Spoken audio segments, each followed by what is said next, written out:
edhe ju, ne nuk jemi një shtet ndoshta aq i fuqishëm, edhe nëse do ishte Rama që ta kundërshtonim presidentin e SBA-s, apo mund ta kundërshtonim? Ne në radhë parë nuk kemi se veprojmë me një revansh të madh, po të ecim ngadalë dhe të kujdesshëm. Të presim qëndrimet e shumë shtetet të botës dhe avash të merret me vendimet tona të matura, kushtetuese të kujdesshme.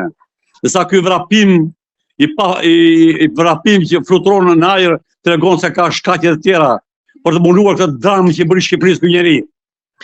Çështja tjetër për të trajtuar është ajo e Sazanit, ju e prekët pak më lart. Shumë gjëra janë aty, përfshirë Grenellin që ka vizituar shpesh jugun e Shqipërisë. Por për t'ju përgjigjur dhe skeptikëve, pse mos jetë një investim amerikan në një tokë shqiptare edhe si garanci amerikane në këto kohë trazirash? Nuk është rasti kur në botë bëhet lufta e bordit paqes Trumpit, që Rama rapor me vrap që në atë ditë na vi vajza e Trumpit me 10 libror. Janë sinkronizuara nga agenti i Trumpit, Grenelli, i cili hoqi nga ambasador Gjermani dhe pruri koordinatorin e Serbisë me Kosovën për shkëmbimin e territoreve të Kosovës dhe buqishi i dha dekoratë më të lartë dhe paguan $12.000 në muaj derisa mori detyrën pra Trumpit. Grenelli po t'ishte me ato vlera e kishte bërë sekretar shteti ai, po ka lënë një misionar që breth vendet e Azisë dhe Afrikës. Prandaj është ai koordinator që na bie në këtë krizë rëndëmere në Vlorë dhe ngrihet e Dirama dhe shkon në Vlorë dhe bën darkra drekra dhe do t'i japi pas një lloj transparence, pas një marrëveshje ligjore. Si dhe marrin Sazanin, çfarë do paguajnë, çfarë investimesh do bëhen, kush do jetë përfitimi në Shqipërisë, si do jetë Sazani në rast lufte. Pra kuptoni juve që çfarë loje dramatike bën me adheun ton, nuk është Sazanin. Edi Rama e propozoi presidentin Rublikës dhe firmosi shitjen e Pashalimanit, 85% të hapësirat e baza ushtarak qytetare i morën oligarkët. Është ky që ka dhënë lemonin e Sarandës, ku ministra Gjashka është në SPAK. Është ky që presidentin që bëri presidentin shef shtabi përgjithshëm që nuk ka ndodhur kurrë në historinë e Shqipërisë, në botës, që një doktor të bëhet shef shtabi përgjithshëm dhe dha pjesën e shënjimit. Pra, është një skenar i filluar në 90-ën me shkatërimin fizik të ushtrisë në 97-ën dhe me dhënien e bazave të ushtarake nga Rama në vitin 2025. Pra, është një skenar që e komandojnë agjenturat e huaja, të cilat edhe i vallën mes Tiranës, sepse ishte strategjia e tyre për shkatërimin e institucioneve të sigurisë kombëtare.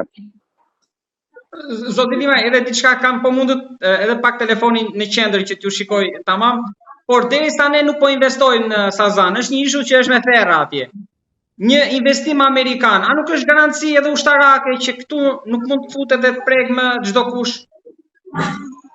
Pra, jam dakord me ju me transparencën, pra nëse bëhet me transparenca, por tek investimi e ka më shumë.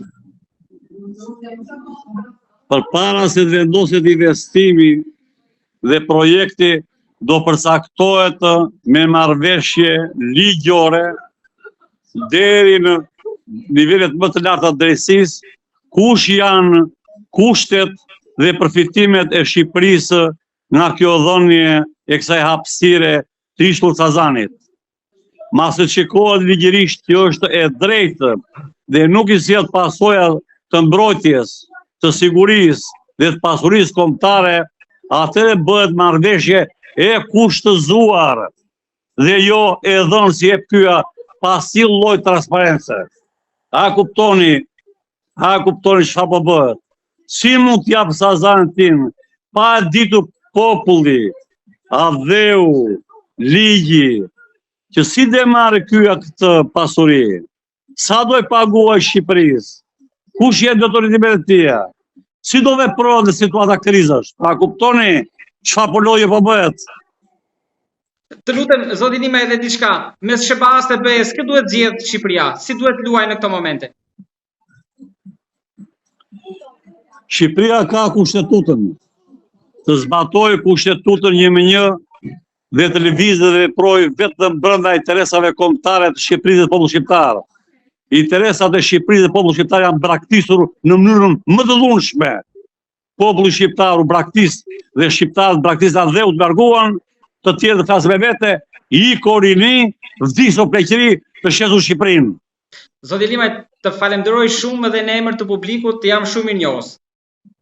Po ju them diçka. Është një strategji e përgatitur me kora e cila fatkeqësisht u realizua nga anti-shqiptarët që kanë marrë drejtimin e politikës dhe të qeverisive dhe paftësisë dhe çuditërisht e pa guximit të popullit shqiptar të ngrihet në këmbë, të rrethojë qeverinë dhe drejtuesët e partive politike, siç ndodhi në Bullgari dhe vende të tjera, të tregoj vendin. Shqipëria është në rrezikun më të madh të historisë saj. Të falenderoj shumë. Por njerëzit mendojnë që ja holli edhe me këtë radhë, me këtë marrëveshje. Unë si kuadër që kanë shërbyer adheun për sigurinë kombëtare nuk kam punë në partitë politike. Nuk kam punë personat. Mua më dhëm shpirti për adheun tim për shqiptarët, një popull i shkëlqyer që nuk është trim të ngrihet dhe të tregoj vendin kësaj drame tradhtie. Zoti Limaj, por shokët tuaj nuk po i shohim gjithmonë ushtarakët e pjesën tjetër që kanë shërbyer atko. Ju keni dalë në ballë të kësaj, por çudi që nuk po. Ishte një strategji e rrullosjes mendimit. Në vitin 1902 ushtarakët i hodhën në rrugë dhe ata më rrugët e botës për mjetesë, shumica janë larguar dhe të tjerët me vite të tëra kanë nisur të dëgjojnë që flasin me vete kafe. Bëra thirrje, ushtarak, jo me lufte me armë, ngriuni me revolta dhe protesta, rrethoni qeverinë dhe kryetarët e partive anti-shqiptare të shpëtojmë adheun, sepse adheu dhe populli shqiptar investoi për arsimimin dhe kulturimin tuaj. Zoti Limaj, të falenderoj shumë. Na dërgova të kur ta dërgosh.